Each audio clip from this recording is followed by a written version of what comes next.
causing any. No, not anything. Okay. So we are here today to allow Miss J.D. Jones to share her heart regarding the custody of her grandchildren who are currently in foster care. One of the issues that we want to know here is that grandparents who feel they have been unfairly denied custody are left heartbroken. So at this point, we just want to take this opportunity for Miss Jones to be able to share her heart of what she's been through in this whole battle of custody with her grandchildren and some possible future resolve for this. So I'll just begin with this first question here.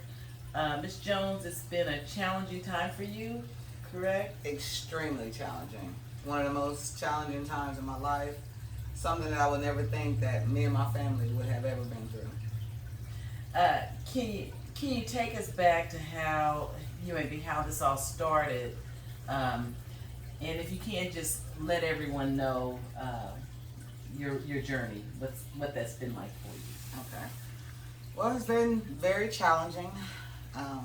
If I hadn't been strong, I probably wouldn't be where I am today with the thoughts of what needs to be done with my grandchildren. My oldest daughter just lost control of parenting with her children, and I decided to step in many moons ago. She did not get better. I did try to help her, so when I couldn't reach out and help her anymore, I decided to focus on her children, my grandchildren. And in doing so, it was very successful in the beginning. I myself had to reach out to Child Protective Services to protect my grandchildren from my daughter and her actions.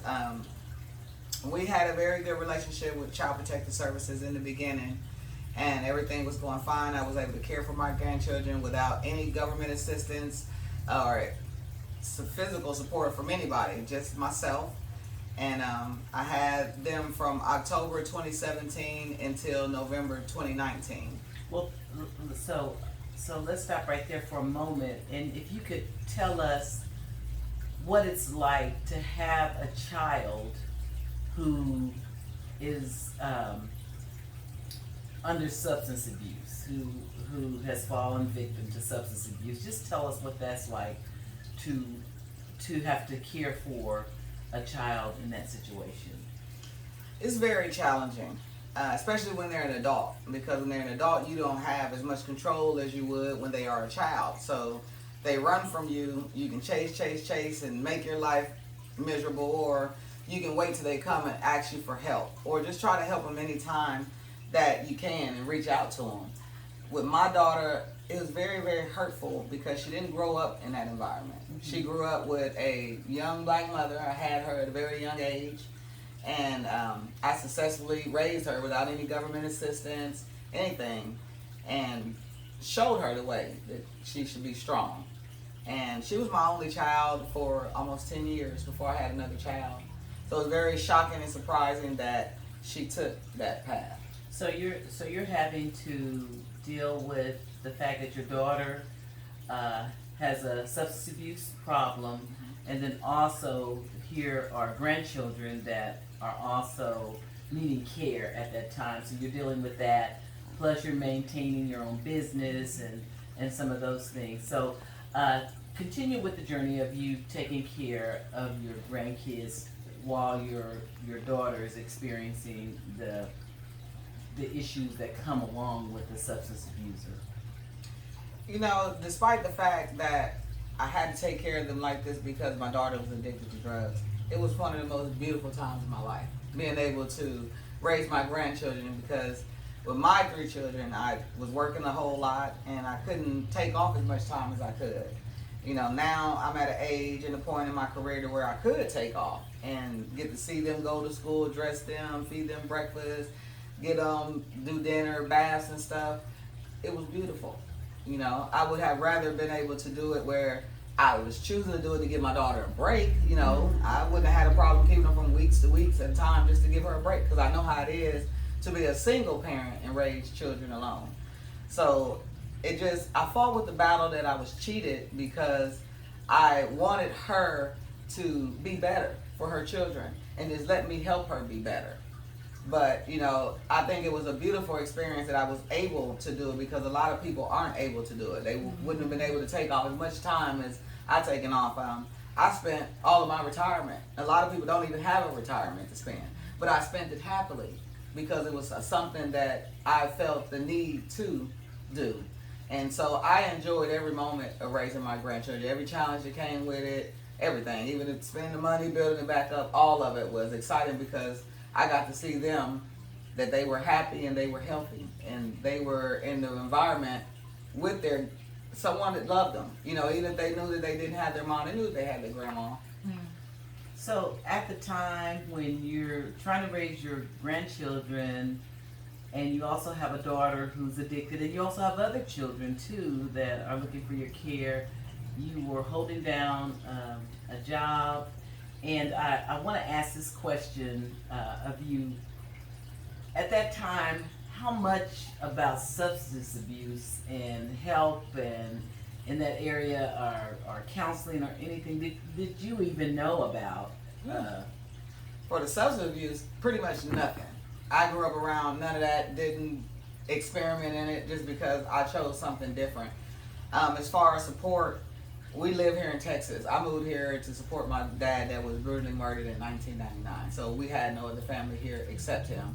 Around that time is when I met Miss Attaway, who helped me get through that, without chemical help or anything, or any mental lockdowns or anything, because that was very hard in itself. So I've always been kind of strong with family and being just the head of the family ever since my dad left.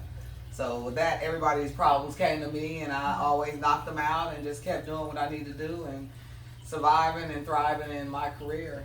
Yeah, so trying to look for resources at the same time, resources for your daughter, resources for your children, your grandchildren, and trying to maintain a household after dealing with such a tragic issue of your dad.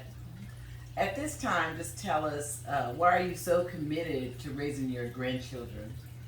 The main thing is everyone knows family is important. Without family, you really don't have much. And why am I working so hard? What am I building all this for? Family. That is my family. They are my only family. My 3 children on top of my 4 grandchildren. I say that I have 7 children all the time. They are my family. They are what I'm fighting for. And I grew up with several siblings, and I know how good that made us thrive in life, of having a support like that. So I feel like, and know for sure, that it will be beneficial for them to grow up with family and the support, and letting them see that even if they don't have their mom, they have their mom's relatives that love them, that they are still family, that just because she gave up, we didn't give up, that we still love and support her. I want them to see us love and support her and be able to see her to turn her life around for family. So in the midst of all of this that you have talked about, how do we come to the point where you are now working towards getting your grandchildren? So we're hearing the background, so take us to the moments where you realize that your grandchildren are now going to be in foster care. Oh my God, that was a harsh reality, because to be honest, I didn't know that's where it was headed. Our situation was so good with CPS up until I hurt my wrist, to where I never saw this coming. And even after the fact, I thought that Child Protective Services would support me in gaining custody of my grandchildren, because I had cared for them for so long without any issues with Child Protective Services. So I'm still kind of in shock that we're at this point. And this is even after hiring an attorney to help me. After not being able to afford the attorney that I really wanted, coming off medical leave, and then this attorney didn't help me. So I kind of was comforted in my faith, and knowing that I believe in family, and that somehow the truth would make everything all right, and that in the end my family would be reunited. That never should have been divided in the first place. So help me understand. You said that it was because you had an injury. Yes. And can you explain that situation? Explain the injury and how it impacted your grandchildren going to foster care. Okay. I'm a hairstylist and a cook. So, you know, that's a lot of repeated repetition with my hands. And I have been a hairstylist for over 20 years. The cook just came in about 2018. So, and that was all part of making more money for my grandchildren. I started a food truck. I got my daughter's baby. She had another child during the case of my older 3 children. Got him when he was 2 days old. And so I was just constantly moving.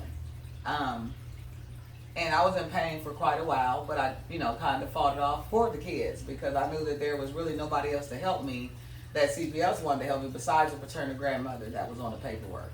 So I guess over a course of time, it caught up with me. And my hand and wrist was barely able to move. I couldn't close a fist, and it was feared that I had carpal tunnel. I did let Child Protective Services know, my caseworker, and made a doctor's appointment. Went to the doctor's appointment. My regular physician could not figure out what was wrong with my hand and just told me to take off a little bit, you know. So the first excuse was for about 5 weeks to rest it, and I did. And in that meantime, I still carried on my full-time day-to-day activities with the children, getting them ready for school, bathing them, feeding them, picking them up, and even still trying to work some. It got to the point to where I wasn't able to function with my right hand, which is my dominant hand. And I went to the doctor, you know, and he told me again, you know, you're going to have to take off. And so I immediately let Child Protective Services know. We set up a meeting. The paternal grandparents were helping. I thought that during our meeting in December of 2019 that it was clear about my doctor's excuse that I needed assistance with the full day activities of my grandchildren from the paternal grandparents. That's what I asked for. And in the end, it was that I abandoned the children. And my doctor's excuse was never even mentioned at all. I did have to see a specialist because my physician wasn't able to do anything with my hand and wrist. So of course, you know, when you see a specialist, you have to wait. So I was taking off work from December 18th until March the 24th of 2020. And in this time, I'm not able to work. I could barely hold this baby that I was given full custody of through Child Protective Services. I couldn't barely drive, and just to be honest, I could hardly even take care of day-to-day activities for myself. That includes even going to the bathroom. It was very painful to even wipe myself. And so, you know, I had to let them know that if I can't do anything for myself, how can I care for the children? So I made a plan, you know, for the paternal grandparents to help, and thought it would be a great plan, you know. We had a meeting. The grandchildren were left to go to the paternal grandparents' house. They were removed from the paternal grandmothers and not returned. So I'm hearing you say, let me just, where your journey started, your daughter, substance abuse addiction, wasn't able to care for her children. You got Child Protective Services involved because of that. You were able to get custody of your grandchildren. Then you felt ill, had a hand injury. You're a cook as well as a beautician, and your doctors took you off from work. You felt that you needed some help and some support in caring for the children due to your injury. Yes, I also want to say that during that time in October of 2019, the children's mother was in a near fatal car accident. She was in surgical ICU, and Child Protective Services allowed me to care for her and let her come to my home. When I was visiting her at the hospital almost every day with her children to make sure she came back to us, I had a splint on my foot and the wrap on my hand, limping into the hospital. And even the doctors, they were saying, ma'am, you need to get some rest. You need to get some help. All in this time, I'm waiting for Child Protective Services to aid and assist me in a path for my grandchildren to be successful while I heal. So that's when you solicit the help of the paternal grandparents. Right. So the children were with the paternal grandparents, and take us from there. So they're with the paternal grandparents, and you said, and this is where you lost custody. Yes. So talk to us about how that happened. Okay. After our meeting in December, I thought that it was okay that the grandchildren would be with their paternal grandmothers, and then I can help assist with day-to-day activities, even to the point to where one of the paternal grandmothers had to use a car of mine for about 2 months. You know, again, I couldn't drive, but that was to ensure that the children got back and forth to school while her vehicle was down. I still had Josiah, being that I had full custody for him already. His paternal and now grandmother. Josiah is one of the siblings Yes. of the children that you have now lost custody of. Yes, he's the youngest born during the course of me having the oldest three. I picked him up from the hospital 2 days old and had him ever since. They granted me full custody with the support of Child Protective Services in August of 2019. And then I became injured in November of 2019. So the paternal grandmothers had the children.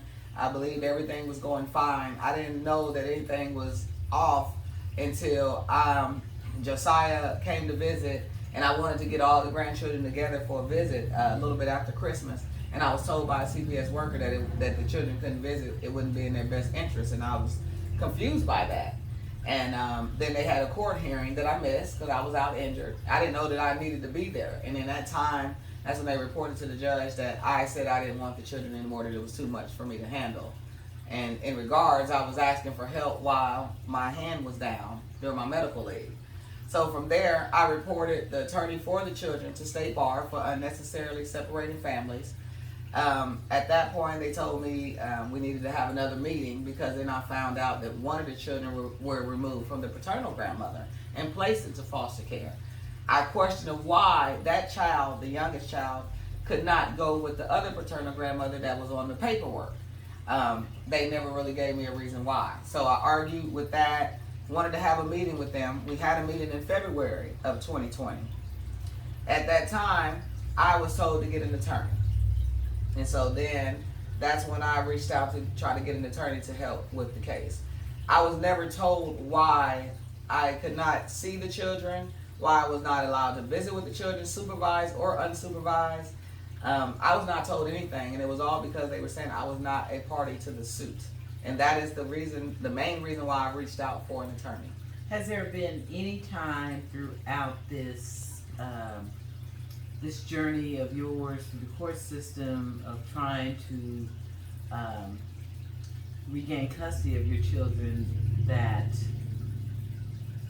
your character has been in question at all by CPS or by the adoptive parents' attorneys, where you have felt that has not been the truth? No, I'll be honest, I don't think that they ever said anything outside of now was saying that I believed in corporal punishment, and I was like, where did that come from? And it streamed from a document they said they wanted me to sign, and I couldn't sign it because of my wrist. And so, and that streamed from the grandchildren acted out at school and me having to go talk to the behavior specialist because the CPS worker was not responding to the school's calls of the children acting out. I made repeated trips to the school to where myself and the school decided we were going to paddle the children at school if they were up, acting crazy at school. Because we asked one of the children, why are you acting like this? We understand, you don't have your mom, your dad, you have your grandmother, you have everything you need, you get to go home and get in the swimming pool after school. And they said, because my CPS worker said nobody can spank me. And so we didn't know what to do. We kind of talked to them after that round, but I think after maybe another 5-6 trips to the school, the office and myself, we paddled a child in the school. We gave him 2 paddles in the school. I reported it to the CPS worker. I wasn't asked to, but I did because I had to go to the school so much and work with the behavior specialist. I, in return, gave the behavior specialist the CPS worker's number, supervisor's number, and told them to reach out to him. They never did. But I gave it out, and then I sent a text message over to the CPS worker. I called her first at the school. I didn't get any return phone call. And then I sent her a text and let her know that she needed to check on the children at the school and that I had to spank one at the school in the office with, supervision. And so we just kind of went from there. I never heard anything about it, and then until I asked about getting help for my wrist. So we had a house visit that night, and I was telling her, hey, I need help with the kids, my stuff. She came by, took a picture of my doctor's excuse, said she would talk to her supervisor. We figure out what's next. And then she wanted me to sign, the document about the text I sent about, and that was a month earlier. So she was responding almost 2 months after I had sent the text. And at this time, my hand is in a split, and I'm saying, ma'am, I can't sign anything, but why would y'all worry about that now? I can't spank a child. I can't even hold the baby. So I can't sign it for you right now, but that wasn't me saying that I wouldn't sign it. It was just saying that I couldn't sign it at the moment. Did it go on the books as you wouldn't sign it? Yes.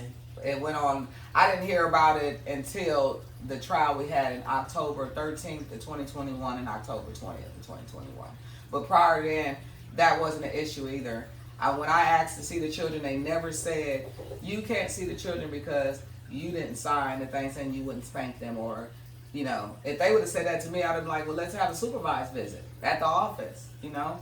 So I was never given an option of anything. Well, Ms. Jones, I am happy that you have asked me to ask you these questions, and I know that these are some tough questions for you to answer because you wanted to get your story out. You want people to hear, number one, some of the pain and disappointment that you feel, but also to hear that you're still wanting, despite everything you've been through, you're still wanting to have a relationship with your grandchildren. My question to you now is just how have you kept your strength through this difficult situation? How are you holding up? Well, Josiah keeps me lifted. That's one of the main things. He is a little ray of sunshine. And then the most craziest part that hurts the most is that he looks just like his sister. And they all look so much alike. And I had every last one of them from the day that they were born in my possession as a child. I helped name every last one of those children. So sometimes it's hard for me because I think about, you know, I look at Josiah and I think about the other sibling when he was that age and what I had to do then. Her oldest, TZION, I had CPS custody of him when he turned 1. And I let her come by my salon to have a little party with him because regardless of what she's doing, she's not a threat to her children supervised. I can't say unsupervised because I don't know. Drug use is a horrible thing. But I never kept her away from her children because I felt like that would help her grow. And it made me shine a little bit on the inside, hoping that it would spark her to want to do right for her children, to see her children in the light that I see them in, is love, and needing her love and guidance to grow up and then, you know, to even be better than what she is doing now. So my greatest inspiration is family. And being that I have 4 grandchildren, I'm only able to see one, I got to cherish that. And love him enough, you know, for his siblings to feel. And that's what keeps me going. And plus my faith. I don't believe in giving up the stuff that I love. Well, you've talked to me too about other children that you have and what they're doing now. Talk a little bit about those kids. Oh, my other babies. I have 3 children. Tanika is their mother. She's 28. I have Takaya. She's 21. She's my little Sam Houston baby. She's in her 3rd year or 4th year. She's about to finish in this May. She's a very sweet child. Keeps me grounded. She's in college right now. Yeah, she's been in college a lot. She helped name the babies. One of the grandbabies named TNIYAH is named after Takaya. Exactly Takaya Danae, TNIYAH Danae. They're exactly like. She FaceTimed a lot with them. And they say I have the cutest videos of them crying when she had to go back to school. Very beautiful thing with her. I'm so proud of her. Then I have a 16-year-old Corey. He's about to be 17. Very intelligent kid, working, going to school, straight A student. Well, he might be AB, but you know, working, they tend to slip up a little bit. So this year I think he got a few B's, but a very responsible young man. Very responsible young man. Got his driver's license, and he loves his job. He's very responsible. You know, my funniest thing is watching them complain about being an adult or having to work and stuff. You know, I do it all the time, and I'm like, yeah, it's nonstop. So those are my joys of still seeing the kids and keeping my faith alive and hope and spirits, because I don't want them to see me depressed. And I think that them seeing me with my spirits up keep, you know, their spirits up, because they always ask me about their nieces and nephews and what's going on with that. And you know, the most beautiful thing that has bonded between me and my son is that my son sometimes, Mom, you know, it's gonna be okay, and Mom, are you okay? And he just comes to hug me out the blue. And my daughter Kaya, she calls me all the time. And so, Mom, you okay? You heard anything about the grandkids? And you know, I think they're real sensitive of how they ask me, because they know I'm sensitive about it, and they seem to do it in the most gentle way, and it keeps me up. Well, I think that's so wonderful to know that you are holding up well with your family, and I'm sure your faith has a lot to do with how you're doing as well. I look around your shop and I see a lot of very positive vibes here. I know that that's there. A decision has been made to terminate parental rights, and I know that that is something that weighs heavy on you, and I'm sure the rest of your family. What are your plans from here with this decision having been made? Well, the main thing is I'm not going to give up. I will never give up on them. I will be screaming this until the day that I die. And, you know, one thing that keeps that plan alive is that I'm sometimes waking up out of my sleep thinking about my grandchildren and how they felt. Like, they so young. I know that they might have not asked the question, but I know in the back of their mind they were thinking, where is my grandmother? Where is my mother? And if anything, where is my grandmother? Because they know that I've always been there for them. So the main thing is that I'm never going to give up, because if I give up and I'm the head of the household, then who else is going to hold it together? And I need them to know that regardless of whatever happened, that they will see the trail of action that I never gave up on him. Well, I know that you had the opportunity to see them more recently, and what was that like for you? What was that moment like for you to be able to see your grandchildren? And tell us where you were. Take us to that setting. I was so excited just knowing that the possibility came that I could see them, to where I was scared to where, what if I didn't get a chance to see them? So my faith overrode and just told me, you know, everything's going to be all right. You are going to see them. The last time I saw them was December 23rd of 2019. And so I always had this vision of them running up to me and grabbing me and stuff, and they weren't able to do that. You know, and that hurt a whole lot. It hurt a whole lot. I was still happy to see them, but it was so hurtful, because I could see the confusion on their face of what is going on, why is this happening, what, you know. And the crazy thing was that I saw them at church, and they knew me. I was with another paternal grandmother, and they knew us, of course, us both. And you know, I'm looking around for them in the children area, and then I just heard this little voice, that's my grandma's, that's my grandma's. And my heart was just overjoyed, and I didn't know which direction to turn in, because there's three of them. And in the area they had different age groups, so I'm like, which way do I turn first, you know? And then I thought about it. When I came in, it was a little boy that kind of favored, you know. I thought maybe it was him, but he had his back turned, so I didn't see it. So some told me to turn that way, and when I turned around that way, he was pointing Dad at me. And that was so beautiful. But he was being held back. The church members were asking, do you know these people? Yeah, that's my grandma. And he was able to come over and give us a hug. And I was just taken back, because he was a little man, you know. It seemed like he had to grow up, and I was saddened by that, because I felt like he was kind of robbed of his childhood a little bit, because he had to grow up for his older siblings. So, you know, all in all, he was the first child I had through my daughter. I had to give him breathing treatments at nighttime, so I had a lot of vivid memories of him, you know, because I spent more time with him the longest. And so it was really, really shocking that he was so calm, and just like he was trying to figure out, is this the moment I get to go home? And I was hurting because I knew it wasn't. Mm-hmm. So it was a bittersweet moment, but I was so happy to see them, and that they saw that I came to see them. That's beautiful. I know that there are challenges for you to see your grandchildren.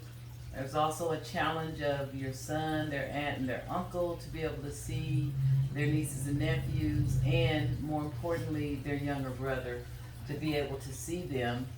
And this is a difficult situation, all parties involved. But what are you needing or hoping to gain by going public with this situation? There are a lot of social issues that are going on here. There are resources that should be available for families in situations like you. There are stories of grandparents who have lost custody of their grandchildren.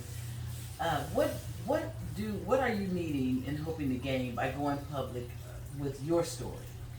one of the main things that I'm hoping to gain is public awareness that one of the laws is when parents lose their rights, that their grandparents lose all rights, or any other family member. And I just don't think that's fair. Because there are too many situations where some family members don't even know that their family members are on drugs or that they're even dealing with CPS, and then they're in the system and adopted out, and it's just too late for them to get them. So the one thing is, I'm hoping for that law to be looked at and reviewed and maybe challenged and changed some. I'm also hoping to gain some public awareness to where maybe some other resources will come about, and someone see this and will be able to help me in my current situation of where our situation is, because I know it's touchy, I know it's lengthy, it's been going on for a long time. I have reached out to pretty much all the resources I think that I can. I'm still reaching with a lot of no responses, so I'm hoping to maybe get some voices to bring awareness to it. I'm hoping that in my situation, I hired an attorney. I'm not going to speak too much on the situation with that attorney, but that attorney failed me terribly. He didn't present any of my evidence, anything with the doctor's excuses or anything. And so it kind of feels like the system and this attorney all work together. And so I really kind of feel like I got pushed over a little bit, a whole lot to be honest, but I'm hoping that there are some resources that will surface to help people in the situation to where, they had attorneys that didn't do what they could do, evidence be brought about, mistrials, and in mine, I believe that a mistrial should have been called because of certain situations that was going on in my case. The attorney for the children, court appointed, I had reported him to state bar in January of 2020 for unnecessarily separating families. I find out during mediation that the attorney I hired is the client of the opposing attorney, the attorney for the current caregivers who want to adopt. And none of them reported this to the court. And so, my attorney's excuse is that he didn't present any of my evidence or call any of the witnesses to support anything of what happened during the course of this time, because I was accused of abandoning my grandchildren when I have clear evidence and proof that I didn't, that I had been fighting for them the whole time. No, it wasn't too much I can do during COVID, but I hired an attorney during COVID after coming off medical leave, after not being able to work for months. And after I depleted my retirement funds taking care of my grandchildren, I fought and found a way to still have someone help me have a voice in this, and still didn't get a voice at all. Now I'm currently defending myself from that attorney through state bar. The same stuff that I had to tell him to help me, now I'm having to use that he didn't use in court, that could have brought the judge aware of some of the conflict of interest in court and some of the issues that I stumbled upon. Like, I don't know if she's aware that I stumbled upon being injured after congratulating me for having these children and all the work that I did with the children. I'm the reason why the case was a success in the beginning all the way up until November. I don't know if CPS and the attorney were just upset because they had to do new paperwork, but it just seems like when I became injured, CPS decided to go into another direction and commit perjury under oath to do so, to have their way with adopting the grandchildren out. It doesn't make sense that they have a blood relative. I'm not on probation or parole. I'm not receiving any government assistance. I never did when I had the grandchildren. And that I am now, can't even see my grandchildren supervised.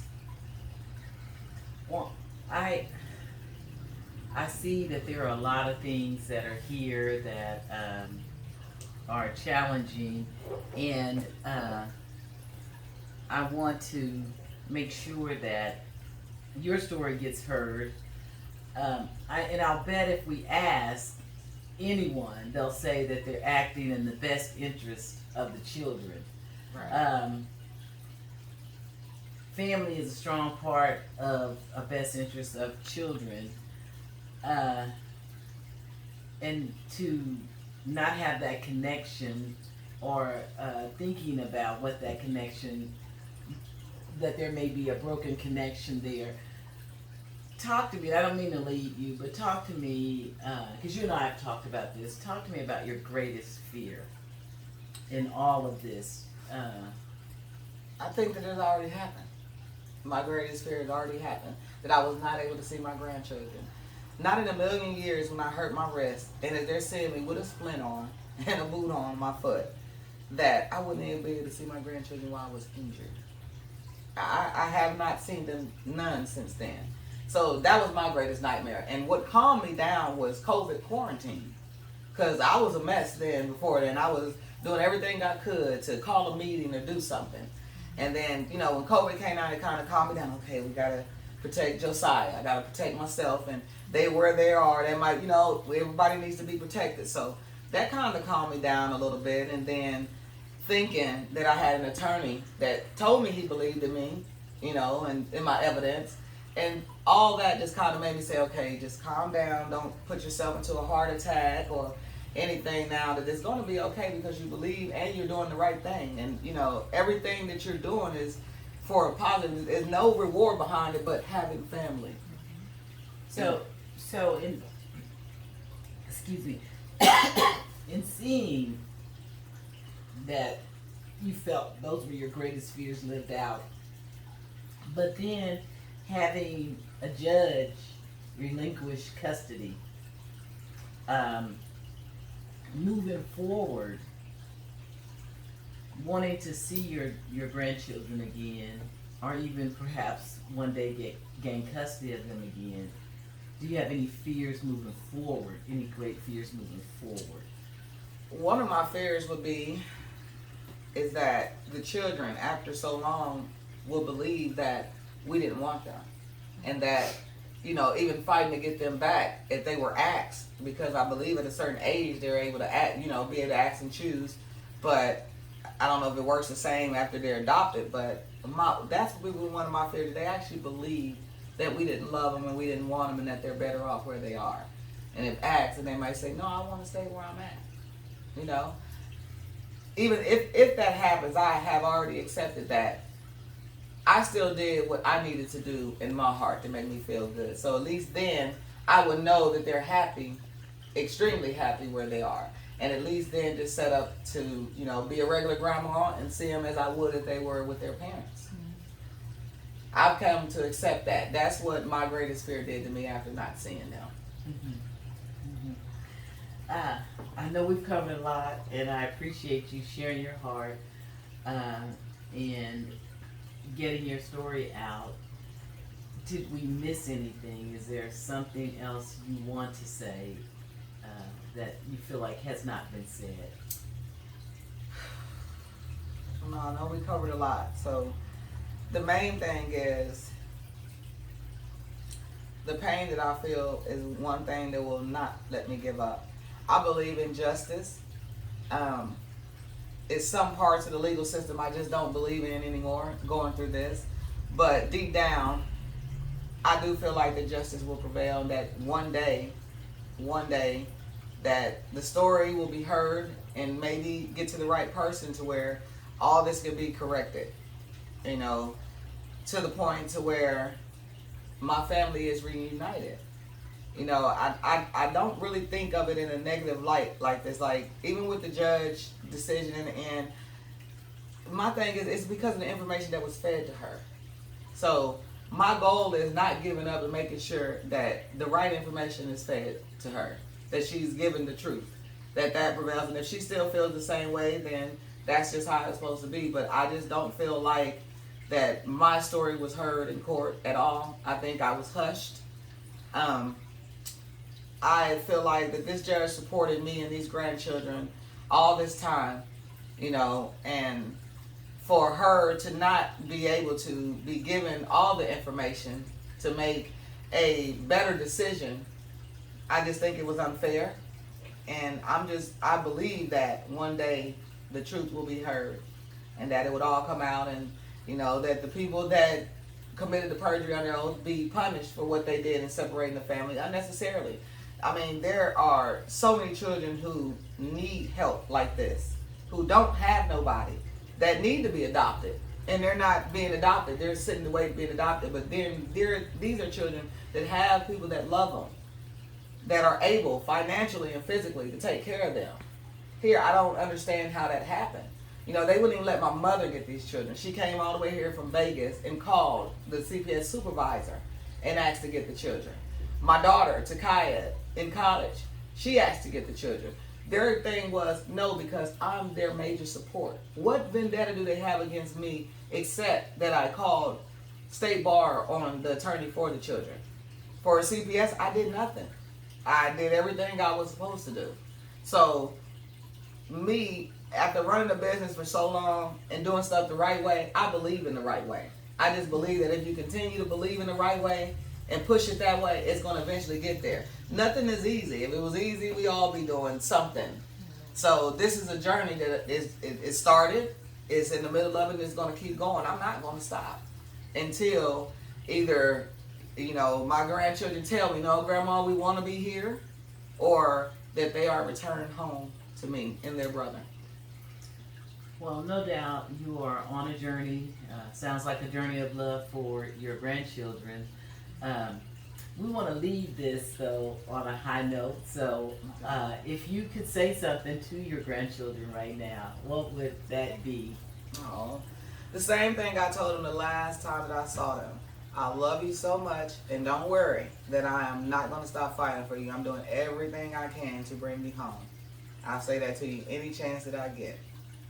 And I love y'all very, very, very much. Y'all are my family. Without y'all, I am not complete.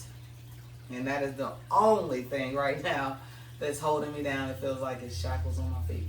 Just my grandchildren. No matter what happiness goes on, any event I do, hairstylist, anything, it is never fulfilled because then I think about my grandchildren. I think about when they were around me, Grandma, you gonna do their hair? Or I want my hair done next. Or them helping me clean up, sweep, you know, just anything.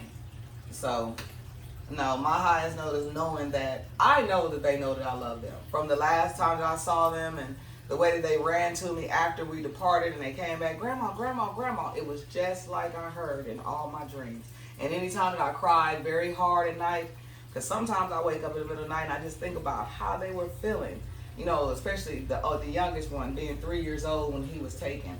He was smiling and happy kid, but I know in his mind, okay, when am I going to my grandma? I know that was in his mind, so I wake up and I cry about it, but I do remember hearing him say, Grandma, Grandma, Grandma, and that warms my heart because I know that they know that I love them. I know they know that. Well, wonderful. Thank Yes, you ma'am. so much for your story. We appreciate it. I want to thank Miss Yolanda for all her years of support. I think that her helping me get so strongly through the murder of my father kept me strong now, because that was really, really tough. And then I ended up here alone, and she became family then. And through all the crazy times of I needed support, because, you know, I guess when people think I'm so busy that I don't need nobody to talk to, but she keeps me grounded a whole lot. A whole lot. And I just want to thank her so much for making me feel like family and always being there when I needed somebody to vent to and somebody to talk to, and to help keep my faith and strength up with the kids. Because she reminds me a lot that they know that I love them and they know that I'm going to be fighting for them. So I think she was the seed that embedded that first, and where I heard it first, and I had to just keep it growing. And she watered that seed a lot.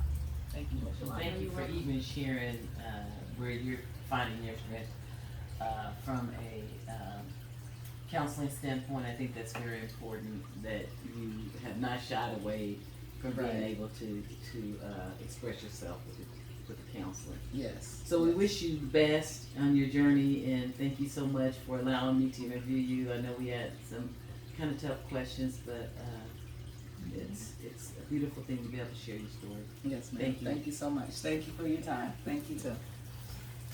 That was very well done.